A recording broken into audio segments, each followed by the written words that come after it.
So we don't want to get these too tight, but just tight enough. There again, don't you be using your impact. You're not saving nothing when you do that. Unless you got like a cordless drill or something that's set really weak, then that's fine, but for the most part, this is all you need. I know somebody's going to ask me, well, what's the torque spec on this oil pan bolt? I don't know. I just do it by feel. You know, critical bolts, yeah, you got a torque. Main rods, you know, stuff like that. Head bolts. But stuff like this, I guess, well, if you're new at this, you don't know what the difference is tight and not tight, I guess. So maybe you should look it up and see what the torque spec is. But I've done so many of these, and well, this is kind of my job. You kind of learn how tight a bolt should go within reason. I mean, you can see I'm not, you know, overly torquing on this stuff. At least I hope you can see it. I don't know what you guys can see. Bring you up a little bit here. You know, just, what is that? I don't know. 60 inch-pounds, 80 inch-pounds. It's not much. You just want it tight.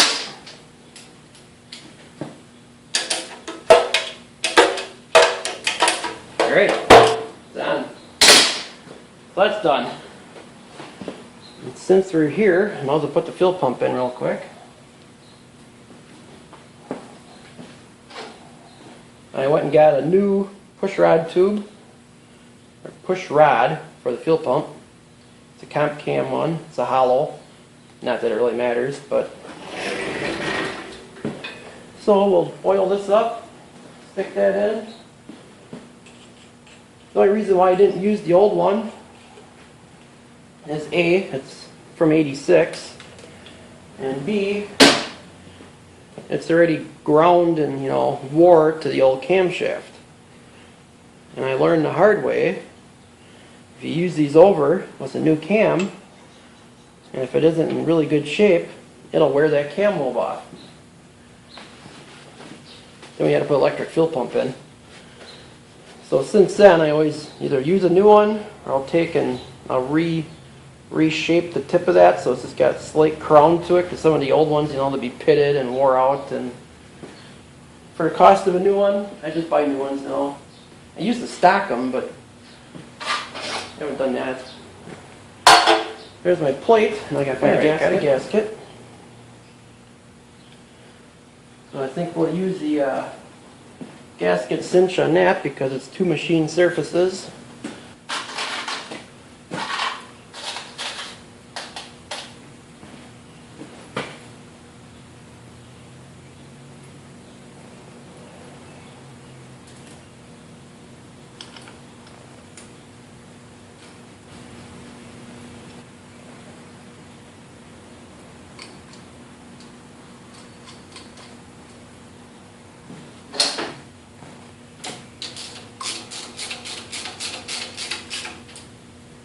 And before you go and crank that tight, what we want to do is get the fuel pump in,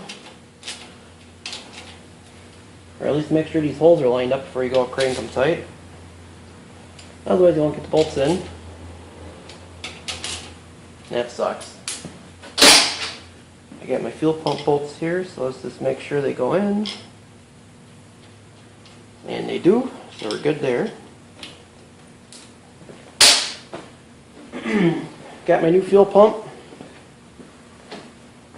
What I do is I just squirt a little oil on the pivots, get the spring down in there, you know, just don't get crazy with it because they'll just run out when you're trying to put this on. I just kind of get everything a little bit of oil, because when you buy these they're dry.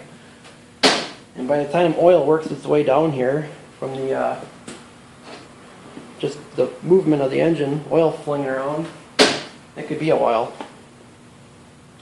I know people pack that with grease. The only problem is if you use the wrong grease, the grease turns into like a hard cement, and then nothing ever gets oil, and then the fuel pump fails.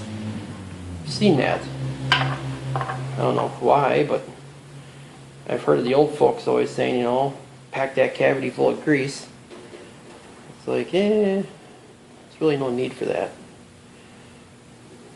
If the factory didn't do it, why should we do it? Not that that's always a good thing to go by, but 9 times out of 10, it'll work. So we'll get this on here like so.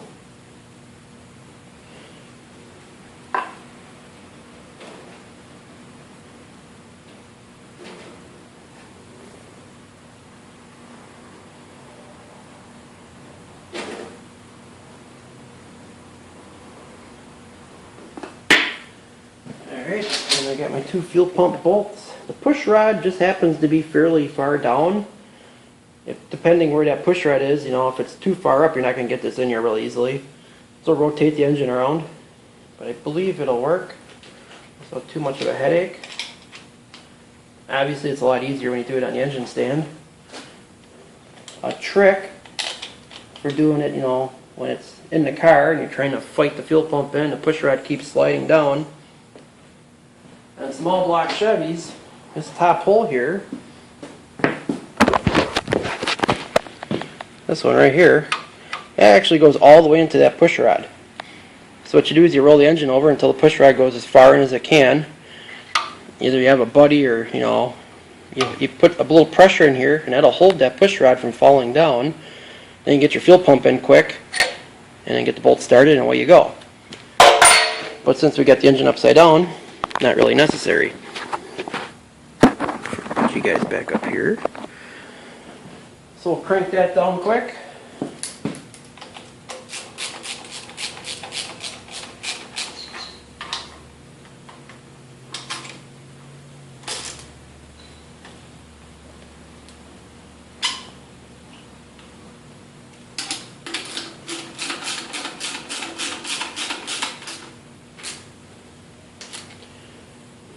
And there again, just tight. You don't have to get crazy. I'm not using a 4-foot cheater bar here, just gotta make them snug. And then we'll go back and check the 2 little bolts.